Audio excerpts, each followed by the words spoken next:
Hello बच्चों, कैसे हो आप सब। मैं आशा करती हूँ आप सब बहुत ही अच्छे और स्वस्थ होंगे। तो आज की कक्षा में हम शुरू करने वाले हैं हमारा अध्याय नंबर 16 और इसका नाम है निबंध लेखन, मतलब ऐसे राइटिंग। ठीक है बच्चों, तो चलिए शुरू करते हैं। अच्छा बच्चों, इससे पिछले अध्याय में आपने क्या क्या पढ़ा था, आपको याद है? आपने पढ़े थे मुहावरे, संज्ञा, सर्वनाम, है ना। ऐसे कई सारी चीजें आप पढ़ चुके हैं।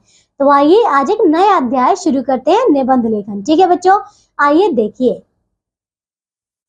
किसी विषय पर अपने विचारों को स्पष्ट रूप में रोचक ढंग से प्रस्तुत करने का प्रयत्न निबंध कहलाता है। ठीक है, जिसके लिए किसी भी विषय को लिया जा सकता है। ठीक है बच्चों, तो आपको समझ आया निबंध में क्या करते हैं, अपने विचारों को प्रकट करते हैं। ठीक है, निबंध के प्रमुख रूप से 3 अंग माने जाते हैं। ठीक है, तो पहला है भूमिका, दूसरा है विस्तार, तीसरा है उपसंहार। ठीक है, तो चलिए भूमिका में देखिए क्या लिखते हैं।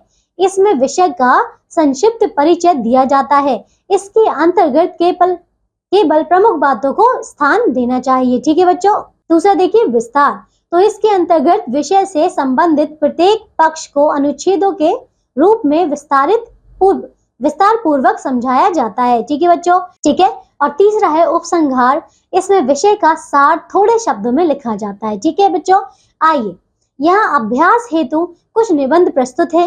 इन्हें पढ़कर इनके आधार पर निबंध लिखने का अभ्यास कीजिए। चलिए बच्चों, तो एक एक करके सारे निबंध पढ़ते हैं। ठीक है बच्चों, तो पहला है निबंधों के कुछ नमूने, सम एग्जांपल्स ऑफ एसेज। ठीक है, तो पहला विषय है आपका मेरी माँ। ठीक है, देखिए इसे, माता भगवान का रूप होती है। वह हमें जन्म देती है तथा हमारा पालन पोषण करती है, हमें पढ़ा लिखा कर योग्य बनाती है। परिवार के सभी सदस्यों में वह सबसे पहले उठती हैं तथा बाद में सोती हैं। पूरे परिवार की देखभाल करना वह अपना कर्तव्य तथा धर्म समझती हैं।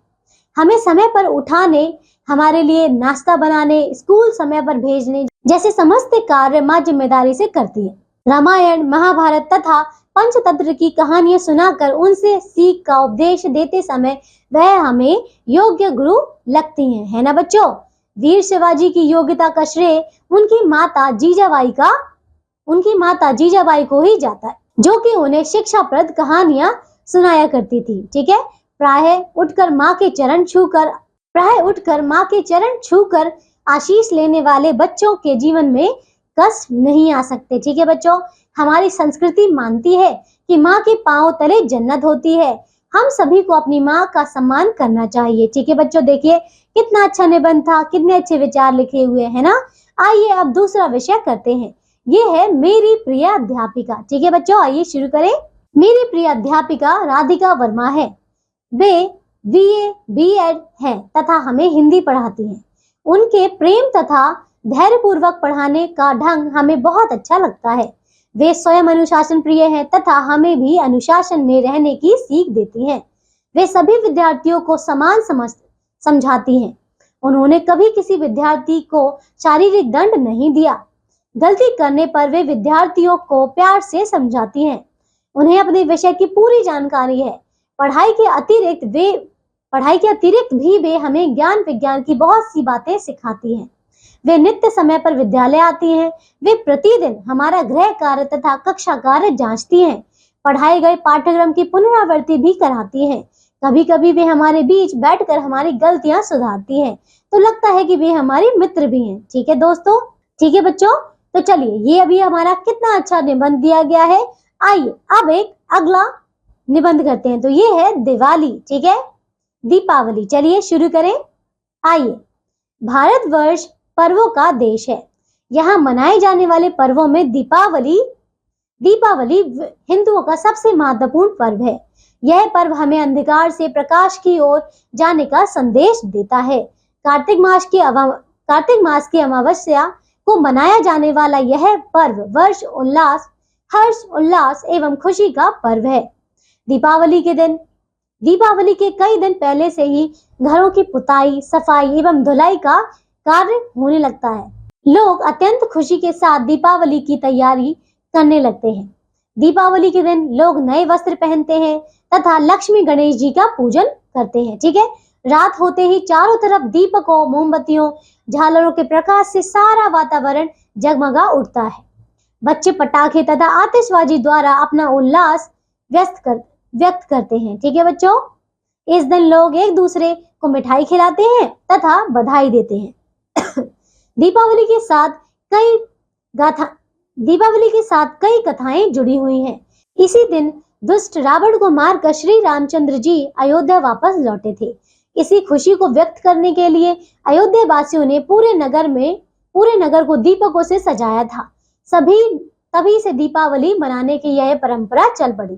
ठीक है, दीपावली का धार्मिक, आर्थिक, सामाजिक सभी दृष्टियों से अत्यंत महत्व है। यह पर्व आर्थिक प्रगति का सूचक है। इस पर्व पर प्रचलित जुआ आदि कुप्रथाओं से बचना चाहिए। बुराई रूपी अंधकार को त्याग कर तथा अच्छाई रूपी प्रकाश को अपनाकर इस पर्व को पवित्र भाव से मनाना चाहिए। ठीक है बच्चों, देखिए कितना अच्छा निबंध लिखा गया है। ठीक है, आइए एक और निबंध देखते हैं। ठीक है, ये है स्वतंत्रता दिवस। ठीक है, चलिए देखते हैं इसे। भारत में पहले अंग्रेजों का राज्य था। अंग्रेज लोग भारतवासियों पर बहुत अत्याचार करते थे। वे भारत का धन लूट लूट कर अपने देश में ले जाते थे और भारत दिन प्रतिदिन कंगाल हो रहा था। भारत को स्वतंत्र कराने के लिए भारतीयों ने प्रयत्न शुरू किए। सबसे पहला प्रयत्न 1857 में लड़ा गया स्वतंत्रता संग्राम था। भारत में देश की स्वतंत्रता के लिए प्रयत्न करने वालों में मुख्य भूमिका महात्मा गांधी जी की थी। सारा देश उनके साथ हो गया था। लाला लाजपत राय, सरदार भगत सिंह और चंद्रशेखर आजाद जैसे अनेक क्रांतिकारी नेता भी अंग्रेजों को देश से निकालने का प्रयास कर रहे थे। श्री सुभाष चंद्र बोस ने आजाद हिंद फौज तैयार करके भारत की आजादी के लिए अंग्रेजों से लोहा लिया। अंत में सबके साझे प्रयत्नों से तथा अनेक क्रांतिकारियों के बलिदानों के बाद 15 अगस्त 1947 को हमारा देश स्वतंत्र हो गया। तभी से यह दिन स्वतंत्रता दिवस के रूप में मनाया जाता है। इस दिन प्रत्येक नगर तथा गांव में प्रभात फेरियां निकलती हैं। ठीक है, तथा सभाएं की जाती हैं। स्कूलों के बच्चे रंगारंग कार्यक्रम पेश करते हैं। प्रांतों की राजधानियों में राष्ट्रीय झंडे लहराए जाते हैं। दिल्ली में लाल किले पर प्रधानमंत्री जी झंडा फहराते हैं और भाषण देते हैं। इस दिन देश में खुशियां मनाई जाती हैं। हमें इस दिन अपने देश की स्वतंत्रता की रक्षा करने का प्रण लेना चाहिए। ठीक है बच्चों, देखिए तो हमने सारे निबंध बहुत अच्छे से कर लिए हैं। ठीक है बच्चों, तो आइए अब हम इसके कुछ अभ्यास प्रश्न उत्तर देखते हैं। ठीक है बच्चों, आइए तो पहला है लिखित प्रश्न, मतलब रिटन क्वेश्चन। देखिए इसमें निम्नलिखित विषयों पर निबंध लिखिए। तो पहला दिया गया है खुशी का त्योहार ईद। ठीक है, ईद। अब देखिए इसमें आपको कुछ संकेत दिए गए हैं और इन संकेतों को प्रयोग करते हुए आपने एक बहुत ही अच्छा रोचक निबंध लिखना है। ठीक है, ईद पर। तो आपका संकेत देखिए क्या क्या दिया है।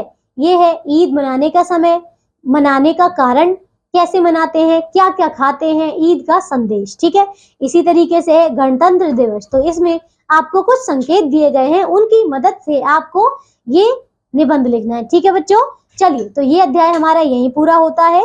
मैं आशा करती हूँ अब आपको निबंध लिखना बहुत अच्छे से आ गया होगा। ठीक है बच्चों, तो अब हम मिलेंगे एक नई कक्षा में एक नए अध्याय के साथ। तब तक के लिए आप सब अपना ध्यान रखिए और स्वस्थ रहिए। बाय।